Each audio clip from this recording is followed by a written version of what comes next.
lesson, we are going to focus on how to give a presentation in English. And I'm going to give you 7 simple strategies which are going to help you overcome the fear, the anxiety, the nervousness of giving a presentation in English. Hi, I am Surabhi Jain, your language acquisition coach, and I help you learn English beyond classroom. I help you love your English, live your English, so that you can speak English fluently, naturally, and confidently, just the way you speak your native language.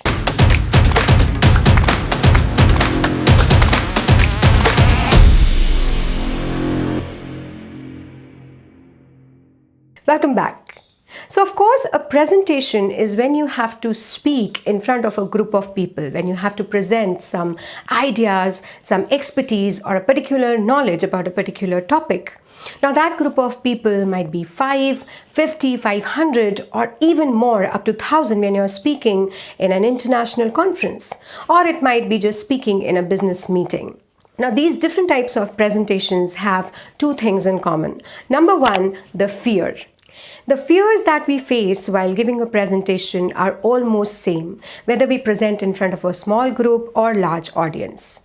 How are the people going to judge me in my second language? What are they going to think about me? What if I forget a word or a grammatical structure which I'm going to use while speaking in English? What if they ask me a question and I don't understand it at the first place, or maybe I don't answer it properly?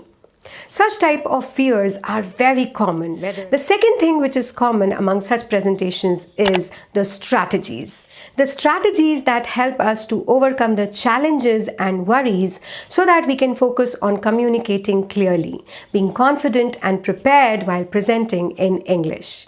So let us have a look at the 7 strategies which can help us to be successfully prepared while giving a presentation in English. Strategy number 1, plan, plan, plan. Now this might sound simple, but it's such an important step that I have repeated it 3 times. Planning is essential.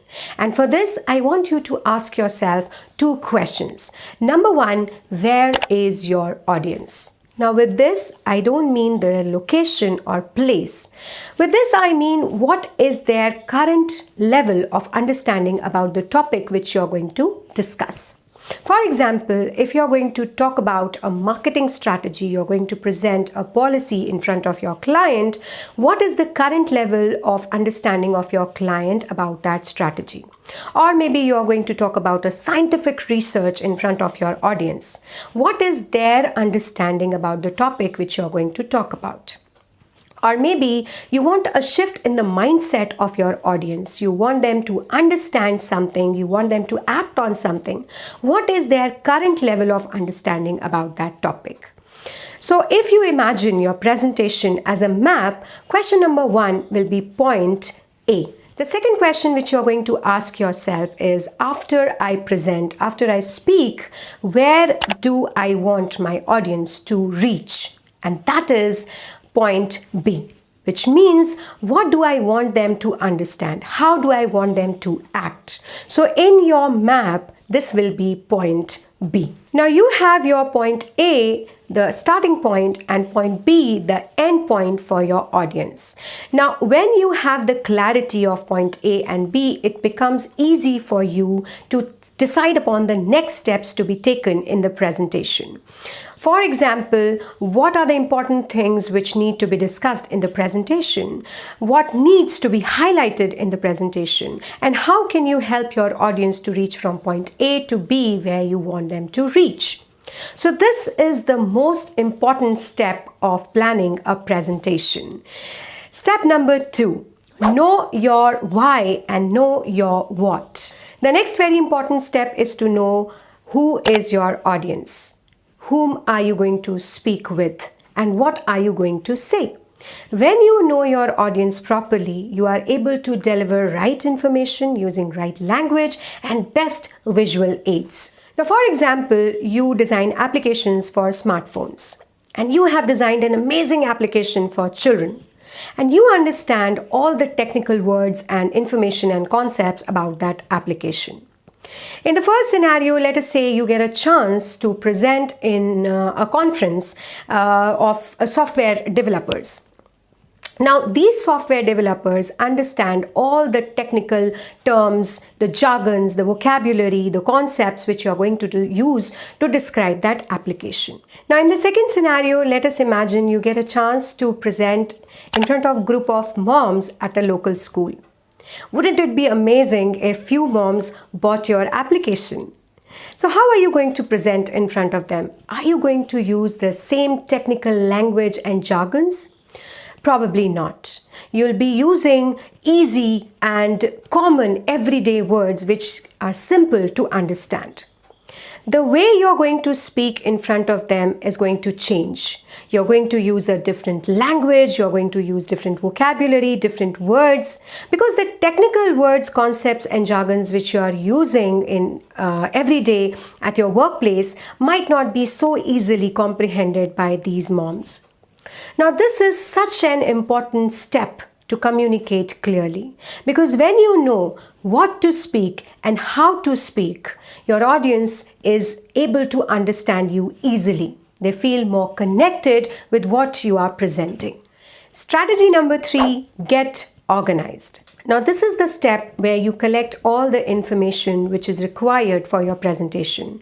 The key points, the details, maybe data, statistics, some research, all what is essential for your presentation, and start organizing it. Now, typically every presentation has 3 important parts. Number 1, the introduction. Now, introduction is the very first part of your presentation. It gives a quick overview of the topic which is going to be discussed in the presentation. The second part is the body. The body is where you discuss the key points and you give the supporting details for each key point. And then the third part is the closing. Now, here I'm not going to speak too much in detail about these 3 parts, because very soon I'll be making videos wherein I'm going to talk about all these 3 parts which will help you to organize and be prepared for each part of your presentation. Strategy number 4, show, don't tell. In English, the phrase show, don't tell means help your audience understand important information through stories, visual aids, pictures, or strong action words. People love stories. They remember stories. Visual aids and pictures help them understand and remember information better. People love stories, not numbers. For example, if your presentation has a lot of data, statistics, numbers, or dates, you can consider some different ways to explain those important pieces of information.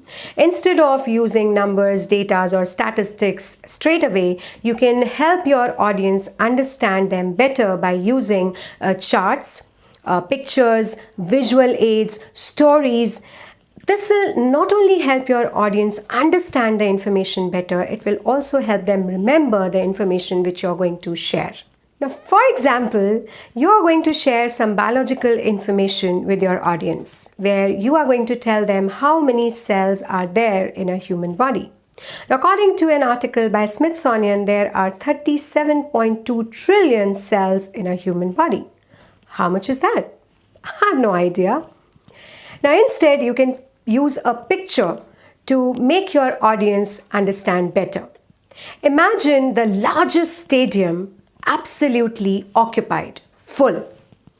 Now, show such a picture to your audience and ask them to visualize how many such stadiums would you require to accommodate 37.2 trillion audience. Now, this is going to help them visualize and understand what you are trying to tell them. Not only that, they will be able to remember this in a better way. Strategy number 5, talk, don't read. Strategy number 5, talk, don't read. It's important to connect to your audience and to look at them regularly so that they feel engaged in your topic. Now, did that feel that I was trying to connect with you or I was trying to talk with you? Probably not. Because the first thing, my eyes were focused on what I was reading, not on you, not on my audience. And the second thing, my intonation changed, the way I was expressing myself changed, my entire body language changed. I'm sure you must have been at a business meeting or a presentation where the person speaking was reading out completely from a sheet of paper. When you present through reading for an audience, it's boring and it shows you are not prepared quite well. So whenever you are preparing for a presentation, make sure as much as possible you are able to connect and communicate with people. For that, you need to have a proper knowledge and information about the content so that you don't end up reading everything from a paper. Now, having some notes is an amazing strategy. I always recommend my students to have some key points, some mind map or something else which helps them to stay focused and organized. Moreover, it helps them not to forget any key point. But it doesn't mean that you don't need to have a proper comprehension, a proper knowledge of the content. Because only then you will be able to connect with your audience better. Your audience will stay focused, they are going to listen to what you are saying, and it will make you an effective speaker. Think ahead. Now, one of those fears which we talked about earlier in this lesson, one of the fears is being asked questions by the audience and not being able to understand those questions. Now, that is a terrible feeling. So, how can we calm down our nerves? Number one, review your presentation. Now, after you've started planning your presentation, you know where is your audience, where you want them to be, you know whom are you going to speak with, and you also know what are the words and the language you're going to use. And you have started organizing the key points and all the details you want to include in the presentation. You can now start anticipating the missing pieces. You can start noting down the questions which might pop up in the minds of the audience. The next thing which you can do is give presentation to your family, friends, peers, or colleagues. Ask them what questions they have. Now, it's quite possible the questions they ask are quite similar, which might come up in the minds of the audience. Make a list of all these questions. Prepare answers to all these questions well in advance. And while you're preparing for your practicing for your presentation, make sure you also practice giving answers to these questions. A well-prepared presentation is going to make that Q&A session easy for you. Strategy number 7, practice, practice, practice. The more you practice, the more you know about your presentation. You will know the language you want to use in your presentation. You'll be able to remember the vocabulary. You will be able to remember the grammar better. Moreover, you will be able to communicate and talk with people instead of just reading out of your presentation. And you will be able to boost your confidence, which will help you to be an effective speaker while giving your presentation. Now, there are 2 ways which are recommended over here for practicing. Number 1, you can practice in front of mirror. However, this has its own limitations because when you practice in front of mirror, you are not able to know your mistakes and challenges while speaking because you are too busy in the moment of practicing. So a better way to practice your presentation is through recording yourself. So once you are finished, you can revisit that recording, you can listen to it, you can watch it, and you will be able to self-analyze your mistakes and limitations. The best part is this time to think about your mistakes and your challenges is essential because it gives you an opportunity to improvise on grammar, vocabulary, the language which you are using. It helps you work on your body language, your vocal variation, which obviously will help you to be a better communicator and will help you to connect with your audience better. So I have a task for you. Now, I want you to share in the comment box, in the comment section below this video, something which helps you to become a better presenter when it comes to presenting in English. If you have ever got a chance to present yourself in English, what is that one piece of advice which you would like to share with others? In this video today, I have shared 7 amazing strategies which will help you to become a better English presenter. Which one is your favorite? Do mention in the comment box, and do mention your idea or strategy which works for you, and help my community members, the Fearless Communicators Tribe. Now, if you liked this video, if you found this information useful, make sure you share it with your friends, and don't forget to give this video a thumbs up. And don't forget to subscribe to my channel by hitting that subscribe button below so that you don't miss on any lessons created by me. I will be back with a new lesson next week. Till then, this is Surabhi Jain saying goodbye.